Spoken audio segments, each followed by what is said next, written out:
In our last video, we pulled back the curtain on China's Belt and Road Initiative, how its trillion-dollar loans left countries drowning in debt. But after that video, one question kept coming up. What about the leaders who signed these deals? Didn't they see this coming? Today, we're digging into BRI's silent partners, the local governments that gambled with their people's futures. Because the truth about debt traps isn't black and white. It's hidden in the fine print, the rushed deals, and the empty promises. Let's start with a hard truth. China didn't force these loans on anyone. They were invited in. For leaders desperate to build highways, ports, or power plants, China's money felt like a lifeline. The World Bank would demand years of feasibility studies. China? They'd break ground in months. Now critics call BRI loans predatory, and they're not wrong. But let's remember, IMF loans often demand brutal austerity. Slashed healthcare budgets, closed schools. China builds ports while the IMF might demand pension cuts. Different models, similar suffering. We'll explore this in depth next video, because speed came with hidden costs buried in contracts no one read. Take Kenya's railway, the same $4.7 billion project we showed you last time.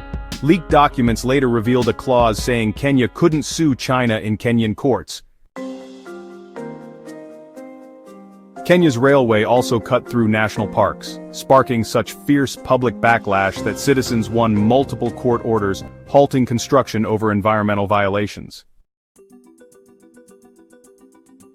Yet Kenya still pays 58 million shillings yearly for a railway that was supposed to pay for itself.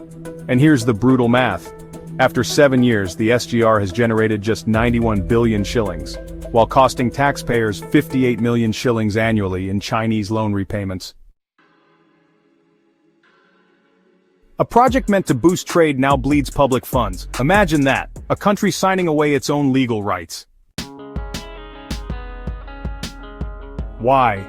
Because the deal was rushed. Because no one wanted to ask tough questions, because the political glory of a shiny new railway mattered more than the fine print. Now it's easy to point fingers at China, and yes, as we exposed in part 1, their loans often came with steep terms. But here's what's rarely said. Local leaders knew the risks. In Sri Lanka, experts warned the Hambantota port would fail.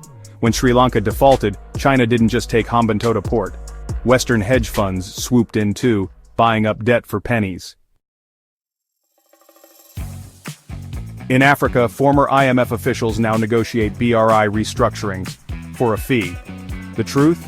In the debt game, everyone's looking to profit, except the citizens footing the bill. Zambia became BRI's cautionary tale. Its debt hit 133% of GDP, more than double the IMF's 60% danger zone, while leaders claimed growth. Even today, after painful reforms, 46% of its external debt is still owed to China. The IMF's 2025 report warns growth depends on mining, not BRI projects.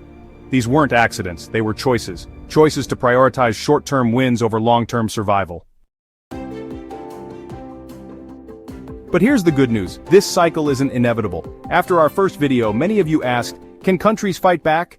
The answer is yes. Malaysia proved real reform is possible. Their audit of the East Coast rail link exposed inflated costs, and they slashed the price tag by a staggering 30%. That's $5 billion, through tough renegotiation.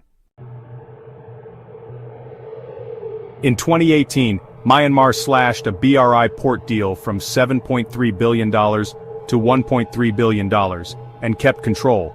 But the scaled-down Kyaukphyu port still displaced 20,000 locals, fishermen and farmers who were never consulted. A reminder, cost savings don't always mean justice. Tanzania renegotiated its Bagamoyo port to include local firms. Ecuador renegotiated hydro projects after protests, but the damage was done. Its Chinese-built Kokokoto Dam, riddled with 17,000 cracks, caused nationwide blackouts in 2024. The $1.2 billion repair bill added to the very debt it was meant to reduce. The lesson: transparency works. Citizens demanding answers works. Here's what keeps researchers up at night. Studies show about 70% of sampled BRI loans had secrecy clauses. We only know about Kenya's court ban because it leaked. How many more traps are hidden? Until China and local governments open the books, every new deal is a gamble. So let's circle back to where we started. In part 1, we asked if BRI was global growth or a debt trap. Now you know the fuller truth: it's both. A trap designed in Beijing, signed by local leaders and paid for by the poorest.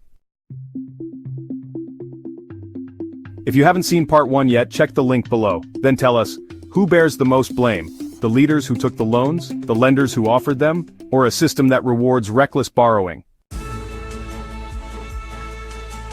Hit like, subscribe, and keep questioning the stories you're sold.